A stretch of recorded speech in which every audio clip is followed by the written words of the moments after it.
कभी कभी इंसान की जिंदगी का दर्द इतना गहरा होता है कि वह खुद को पूरी तरह से हार चुका मान लेता है।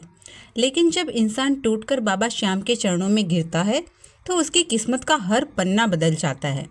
आज मैं आपको सुनाने जा रही हूँ जयपुर की ममता जी की सच्ची कहानी, जिन्होंने 15 साल तक संतान सुख के लिए संघर्ष किया और कैसे श्याम बाबा ने उनकी सुनी गोद को हंसी और खिलखिलाहट से भर दिया।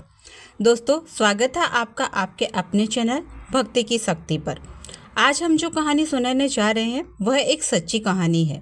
यह कहानी जयपुर से ममता जी ने मुझे भेजी है। ममता जी की शादी को 15 साल बीत चुके थे।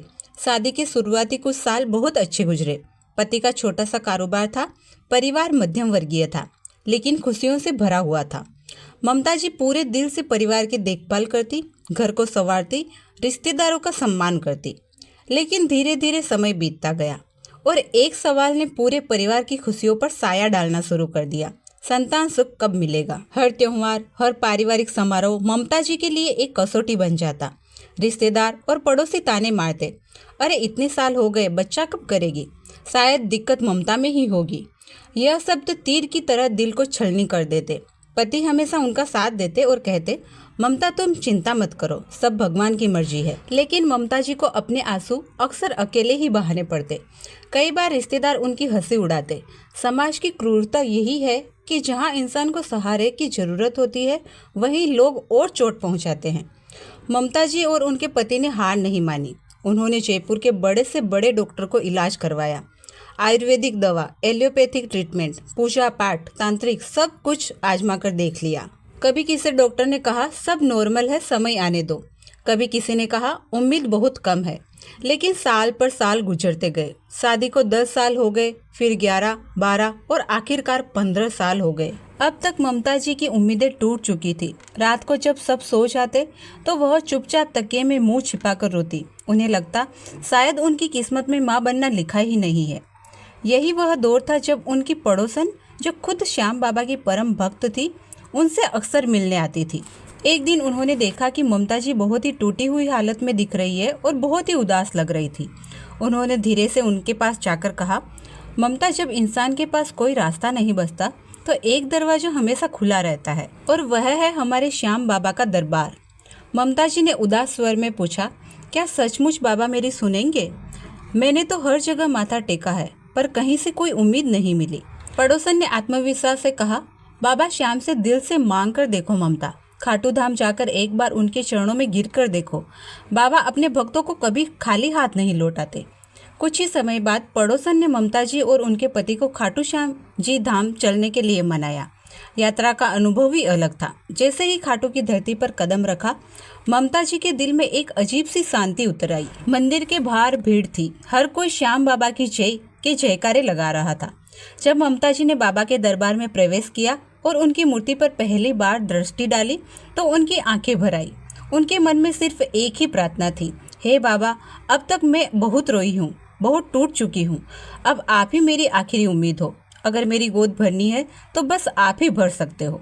वह अपने आंसुओं को रोक नहीं सकी। पति भी बगल में ही खड़े थे और दोनों ने पूरे विश्वास के साथ बाबा से संतान सुख की कामना की। खाटू धाम से लौटने के बाद ममता जी के जीवन में ऐसा बदलाव आया कि जिसकी उन्होंने कल्पना भी नहीं की थी। कुछ ही समय में उन्हें पता चला कि वह गर्भवती है। यह खबर पूरे परिवार के लिए किसी चमत्कार से कम नहीं थी। पति ने खुशी के आंसू बहाए, रिश्तेदारों ने मिठाइयाँ बांटी और ममता जी का मन तो मानो आसमान छूने लगा। 15 साल की प्रतीक्षा के बाद आखिरकार उनकी गोद भरने वाली थी। इस तरह ममता जी की सूनी गोद भरने की यात्रा बाबा श्याम की कृपा से शुरू हुई। लेकिन यह तो बस पहला चमत्कार था।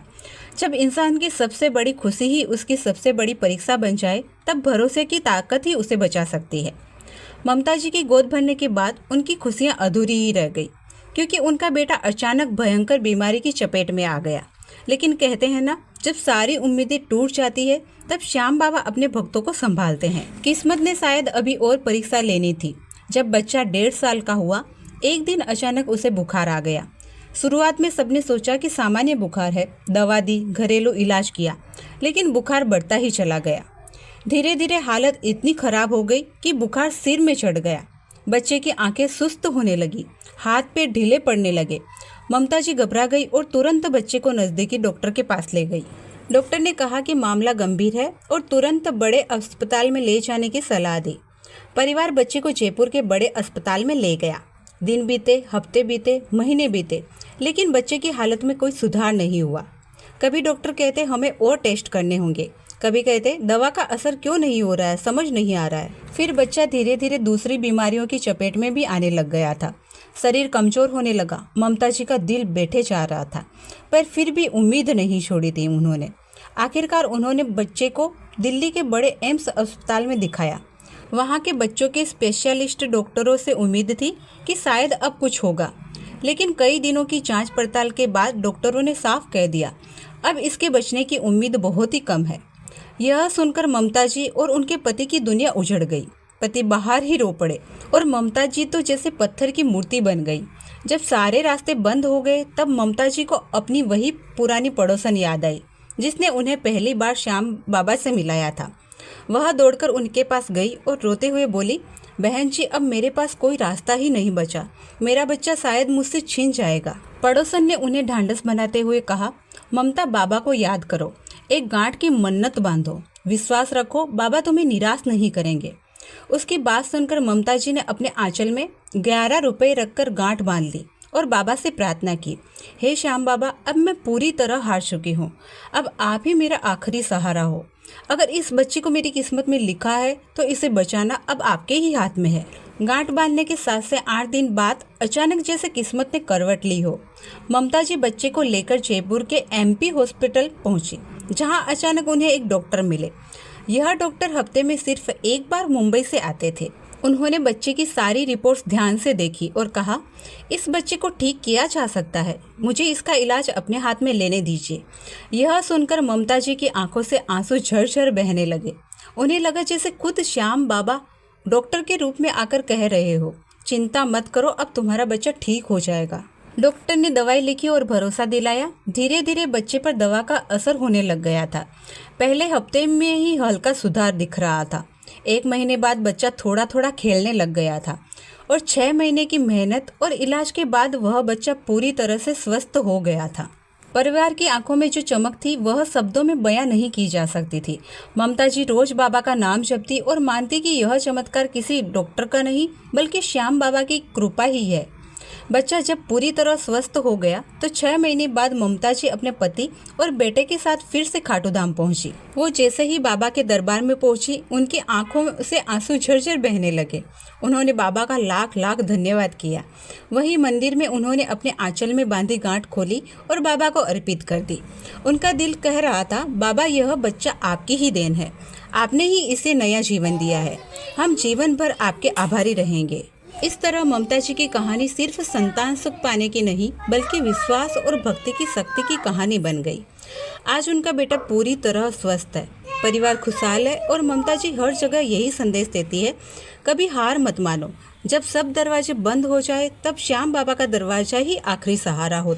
तो प्यारे भक्तों, यही थी ममता जी की चमत्कार से भरी कहानी। अगर आपको वीडियो पसंद आया हो तो वीडियो को लाइक करें, आपके अपने चैनल भक्ति की शक्ति को सब्सक्राइब जरूर से करें, कमेंट में जय श्री श्याम का नारा लगाएं और आप कहां से ये कहानी सुन रहे हो वो कमेंट में ज़रूर से बताएं। मिलते हैं अगले वीडियो में, तब तक के लिए जय श्री श्याम, हारे के सहारे की जय हो।